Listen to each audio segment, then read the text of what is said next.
مشرق کے جانوروں نے مغرب کے جانوروں کو مبارکباد دے رہے ہیں.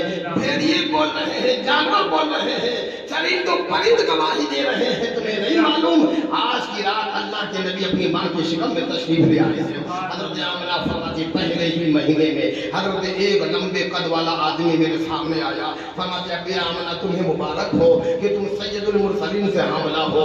وہ رسول جو سارے نبیوں کا نبی ہے وہ تمہاری شکم میں جلوہ فرما ہے, تمہیں مبارک ہو. دوسرے میں حضرت نوح آتے رہے, تیسرے میں حضرت شیش آتے رہے, چوتھے میں حضرت ادریس آتے رہے, پانچویں میں حضرت ابراہیم آتے رہے, چھٹے میں حضرت اسماعیل آتے رہے, ساتویں میں حضرت موسیٰ کلیم اللہ آتے رہے, آٹھویں میں حضرت عیسیٰ روح اللہ آتے رہے.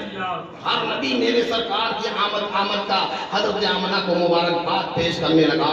اور جب وہ گھڑی آتی ہے جس گھڑی میں سرکار تشریف لانے والے تھے, اللہ نے جبریل امین کو بھیجا. جبریل تو جا 70,000 فرشتوں کی فوج کو لے کر کے جا, میرے سرکار کے در انور پر کھڑے ہو جا اور صلاۃ و سلام کا نذرانہ پیش کرنے لگ جا.